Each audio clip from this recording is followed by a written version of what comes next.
Assalamualaikum warahmatullahi wabarakatuh. Halo teman-teman semua, perkenalkan saya Dani ASN dari Bimbel nipasn.id, Bimbel Jitu ASN. Nah, pada pertemuan kali ini kita akan membahas kompetensi manajerial teman-teman untuk jabatan penata layanan operasional yang dibuka oleh Badan Gizi Nasional tahun 2025. Nah, teman-teman, sebelum kita lanjut untuk membeda soal, jangan lupa teman-teman terlebih dahulu untuk follow TikTok dan Instagram bimbel nipasn.id. Jangan lupa di-subscribe video ini jika bermanfaat di kamu ya. Jika teman-teman mau berlatih untuk tryout manajerial penata layanan operasional, teman-teman bisa mengakses website bimbel nipasn.id. Bismillahirrahmanirrahim, kita mulai soal nomor 1 ya teman-teman. Sebelum kita memulai, silakan di-pause dulu untuk teman-teman bisa mencoba mengerjakan soal nomor 1. Oke. Soal nomor 1, Anda sedang melakukan seleksi vendor penyedia daging sapi untuk dapur umum sekolah. Salah satu calon vendor PT Daging Segar menawarkan harga yang sangat kompetitif. Namun, saat pertemuan tertutup, manajer penjualan mereka menyelipkan amplop yang berisi uang tunai dan berbisik bahwa mereka bisa memberikan cashback rutin setiap bulan jika Anda meloloskan mereka. Meskipun kadang kualitas dagingnya sedikit di bawah standar, banyak lemak, dapur umum sangat membutuhkan penghematan anggaran. Namun, kualitas gizi adalah prioritas. Apakah tindakan paling tepat yang akan Anda ambil dalam situasi ini? Kata kuncinya adalah kualitas gizi adalah prioritas, teman-teman. Oke, kita lihat di opsi jawaban. Yang A, menolak tawaran uang tersebut dengan tegas, membatalkan proses seleksi dengan vendor tersebut, dan melaporkan kejadian ini kepada atasan atau unit kepatuhan internal sebagai catatan daftar hitam blacklist ya. Ini poin A, tindakannya paling berintegritas ya teman-teman. Dia menolak tawaran uang tersebut dengan tegas, kemudian membatalkan proses seleksi vendor tersebut dan melaporkan kejadian ini kepada atasan ya. Dia menolak gratifikasi, memutus potensi kecurangan dan di blacklist, kemudian melaporkan sesuai prosedur ya kepada atasan. Ini menjaga standar gizi dan etika jabatan jangka panjang teman-teman. Oke, ini kita kunci dulu jawaban di A. Kita cek di B. Menolak uang tersebut secara sopan dan meminta vendor untuk tetap mengikuti prosedur seleksi secara profesional tanpa embel-embel gratifikasi, serta tetap mempertimbangkan penawaran mereka jika kualitasnya sesuai. Nah, kalau yang B ini menunjukkan integritas pribadi dia ya dengan menolak uang. Namun ini masih memberi peluang pada vendor yang sudah terbukti memiliki niatnya tidak baik teman-teman, berpotensi curang di kemudian hari teman. Jadi B ini juga enggak teman-teman ya. Oke, kita cek yang C. C menerima penawaran harga murah mereka demi efisiensi anggaran negara, namun menolak uang pribadinya dan memperketat quality control saat barang datang nanti untuk memastikan daging tidak banyak lemak. Kalau yang C, dia berorientasi pada hasil anggaran teman-teman, tapi dia tidak dia mengambil resiko besar dengan bekerja sama dengan vendor yang tidak jujur. Jadi pengawasan QC ini teman-teman, dia akan membebani operasional. Nah, ini nggak masuk juga ya teman-teman ya. Ini enggak. Kemudian D, melaporkan hal ini kepada rekan kerja untuk meminta pendapat apakah cashback tersebut bisa dimasukkan ke kas operasional kantor sebagai pemasukan tidak resmi untuk dana taktis dapur umum. Ini kalau yang D, kompromi integritasnya sangat fatal ya teman-teman, karena ini mencoba melegalkan gratifikasi atau ragu dalam mengambil tindakan tegas terhadap korupsi tersebut. Jadi yang D ini jelas banget tidak teman-teman. Oke, kita dapat jawaban tadi di A, poinnya adalah 4. Kemudian di B beruntun ya 3 ya, karena di B ini menunjukkan integritas tapi masih memberikan peluang. Kalau yang C itu poinnya 2 karena dia berorientasi pada anggaran tapi tidak jujur. Kemudian yang D ini adalah yang integritasnya fatal banget. Jadi ini jawabannya teman-teman. Oke, soal nomor 1. Lanjut ke soal nomor 2. Soal nomor 2 silakan di pause dulu, silakan dikerjakan terlebih dahulu teman-teman. Baik. Soal nomor 2, pagi hari pukul 4, staf gudang melapor bahwa freezer penyimpanan ikan mati mendadak semalam karena korsleting listrik. Sekitar 100 kg ikan untuk menu makan siang ya. Ini menu makan siang, kunci dulu. Dia makan siang di siang hari.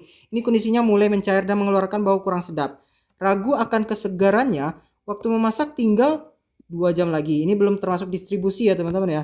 Keputusan cepat apa yang harus Anda ambil? Oke.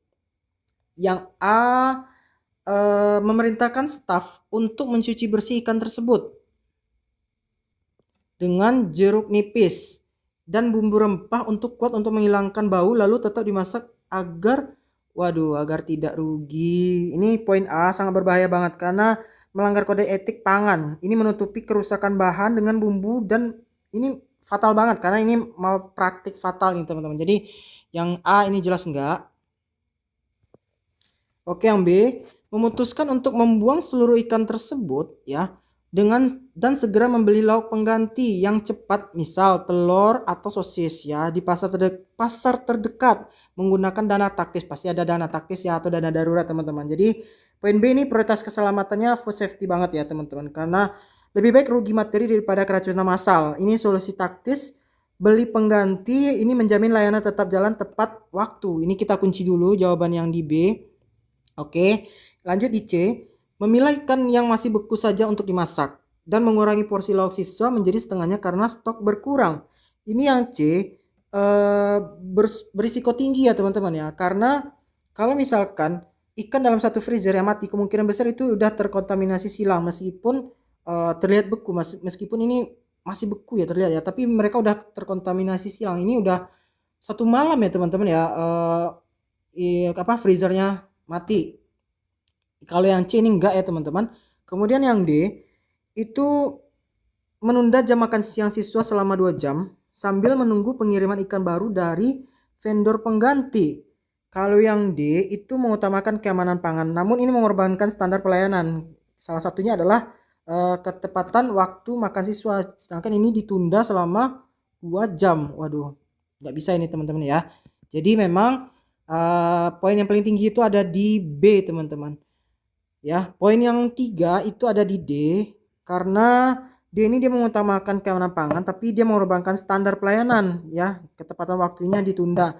Kalau yang poin 2-nya itu di C teman-teman karena ini berisiko tinggi ya. Ini meskipun terlihat beku tapi dia udah terkontaminasi silang teman-teman dalam waktu semalam ini. Ini 2, berarti yang fatal adalah di A1. Oke, ini soal nomor 2 teman-teman. Silakan di pause dulu untuk dikerjakan. Baik, kita bahas soal nomor 3. 1 jam setelah makan siang dibagikan, Anda menerima telepon panik dari satu sekolah bahwa 10 siswa mengalami mual dan pusing. Belum dipastikan apakah penyebab makanan dari dapur Anda atau jajanan luar sekolah. Isu ini mulai menyebar di grup orang tua. Langkah tanggap darurat pertama apa yang Anda lakukan? Ini prioritas ya, ditanya ya. A. Segera membantah di grup WhatsApp bahwa makanan dapur higienis dan menyalahkan jajanan kantin sekolah sebagai penyebabnya. Ini yang poin A defensif banget ya. Ini reaktif banget ya, menyalahkan pihak lain tanpa bukti. Jadi dia memperburuk citra dan kepercayaan publik ini teman-teman. Poin A ini enggak teman-teman ya. Kemudian poin yang B, meminta sekolah membawa siswa ke puskesmas terdekat, sementara Anda menyetop distribusi sisa, mengamankan sampel makanan hari ini, retensi sampel ya, untuk uji lab dan menuju ke lokasi. Ini poin B, ini responsif dan sangat prosedural, karena fokus pada keselamatan korban dulu ya, meminta sekolah segera membawa siswa ke puskesmas, kemudian lalu mengamankan bukti ya, bukti distribusi sisa, sampling untuk diinvestigasi secara objektif. Oke, poin B kita kunci dulu teman-teman. Yang C, menunggu laporan medis resmi dari dokter sebelum mengambil tindakan apapun agar tidak salah langkah dan menimbulkan kepanikan yang berlebihan. Yang C ini hati-hati sih, namun terlalu lambat untuk situasi krisis yang kesehatan yang butuh mitigasi segera. Misalkan di stop dulu nih distribusi sisa. Nah ini yang C enggak seprioritas yang B ya, berarti C juga enggak. Yang D, meminta tim dapur mengecek ulang sisa bahan baku di gudang diam-diam untuk memastikan apakah ada yang kadar luasa. Kalau D sih ini lebih fokus ke internal fokus ke internal dan defensif, tidak menangani stakeholder ya, kayak di sekolah atau siswa yang sedang panik, dia cuman secara internal memperbaiki kesalahan diri gitu loh. Jadi yang D enggak ya dalam skala prioritas yang pertama. Oke. Jawaban yang poin 4 itu adalah di B, teman-teman. Ya. Jawaban poin 4 ada di B, kemudian jawaban poin 3 ada di C. Karena ini dia hati-hati namun terlalu terlambat untuk situasi krisis ya, teman-teman. Kemudian yang poin D-nya itu ada di 2. karena dia fokus internal dan defensif sifatnya. Dan A itu dia menyalahkan pihak lain tanpa bukti, dia memperburuk keadaan. Ini poin 1. Oke, ini soal nomor 3. Teman-teman, saya berharap teman-teman mengikuti video ini sampai selesai ya, karena soal-soal yang kami berikan ini adalah soal-soal tipikal HOTS teman-teman. Emang benar kemungkinan bakalan bisa terjadi di situasi lapangan. Baik, kita lanjut soal nomor 4. Silakan di pause dulu videonya dan silakan dicari jawabannya. Oke. Beredar video di TikTok yang direkam oleh oknum tidak bertanggung jawab memperlihatkan nasi kotak dari seluruh satuan pelayanan Anda diisinya sangat sedikit. Padahal setelah dicek kotak tersebut di video itu adalah sisa makanan siswa yang sudah dimakan sebagian, bukan porsi utuh. Netizen mulai menyerang akun media sosial instansi Anda dengan tuduhan korupsi. Bagaimana cara Anda menangani krisis komunikasi ini? Ayo kita lihat dulu yang di A. Mengabaikan komentar netizen karena Anda yakin Anda benar dan nanti isu akan hilang sendiri seiringnya waktu. Ini kalau A, pasif banget ya teman-teman ya. Jadi dia membiarkan bola liar informasi salah ini merusak reputasi instansi Anda sendiri. Jadi yang A itu enggak ya teman-teman. Kemudian kita cek yang B. B membalas komentar netizen satu persatu. Satu persatu dengan kalimat tegas, sedikit emosional, dan bahwa video itu fitnah dan pembohong. Itu yang B ini tidak profesional banget ya. Ini terpancing emosi di media sosial. Ini sering banget terjadi di media sosial, entah itu buzzer, entah itu apapun ya teman-teman ya. Kita sendiri nggak tahu itu yang ngetik siapa dan yang membuat itu siapa gitu teman. Ini kita akan terpancing emosi aja di media sosial yang hanya akan memperburuk situasi secara blunder teman-teman. Jadi yang B ini nggak mungkin. Kemudian yang C, membuat video klarifikasi resmi menampilkan standar porsi utuh, proses pengemasan yang higienis, serta data menu hari ini, lalu disebarkan melalui saluran resmi sekolah dan instansi. Pasti ada saluran resmi, yang ada yang resmi, pasti ada resmi dan ada yang tidak resminya. Ini yang C, ini komunikasinya efektif berbasis data teman-teman. Jadi konternya naratif banget, dia transparan, edukatif, memulihkan kepercayaan publik secara elegan teman-teman. Jadi kita kunci dulu jawaban yang C. Kemudian yang D, melaporkan pembuat video ke polisi atas tujuan pencemaran nama baik instansi agar ada efek jera. Nah, ini sah-sah aja sih sebenarnya. Ini langkah hukum yang sah-sah saja, tapi tidak memulihkan citra di mata publik secara cepat atau terkesan ini anti kritik jadinya teman-teman. Ya, anti kritik. Sedangkan yang ditanyakan adalah bagaimana cara Anda menangani krisis komunikasi ini. Ini adalah skala prioritas. Jadi ini yang D juga bukan. Poin 4 berarti ada di C teman-teman. Poin 3-nya ada di D. Ini sah-sah aja ya kalau kita melapor ke ranah hukum ya. Kemudian poin 2-nya ada di A. Ini membiarkan bola liar ini. Ini poin 1-nya ada di B. Karena dia tidak profesional banget, terpancing emosi di media sosial. Aduh. Oke. Teman-teman, ini soal nomor 5. Silahkan di pause dulu dan dikerjakan untuk soal ini. Oke, kita bahas teman-teman. Saat proses memasak skala besar sedang sibuk-sibuknya, terjadi letupan api kecil yang dari selang regulator gas salah satu kompor high pressure akibat karet seal yang bocor. Staf dapur yang panik dan berteriak, Anda berada di ruang pengawas yang bersebelahan dengan dapur. Apa tindakan kepemimpinan Anda di situasi ini? A. Segera masuk ke dapur mengambil alih komando untuk mengevakuasi staf dan memadamkan api yang menggunakan APAR, alat pemadam api ringan yang tersedia sesuai prosedur K3. Wah, ini yang A, leadership banget. Ini leadership di situasi krisis. Tenang, instruktif dia. Kemudian kita harus paham teknis dasar keselamatan yang menggunakan APAR. Bukan air teman-teman. Karena di dapur itu pasti, dapur umum pasti ada alat pemadam api ringan yang sesuai SOP teman-teman. Jadi ini leadership banget. Kita kunci dulu teman-teman. Kemudian yang B, berteriak dari ruangan agar staf menyiram api dengan air sebanyak-banyaknya dan mematikan kompor lain. Ini B, instruksinya salah fatal ya. Instruksinya salah fatal.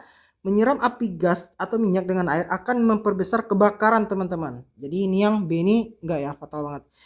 Yang C, itu segera menelpon pemadam kebakaran kota dan menunggu datang bantuan sambil menyuruh semua orang keluar gedung.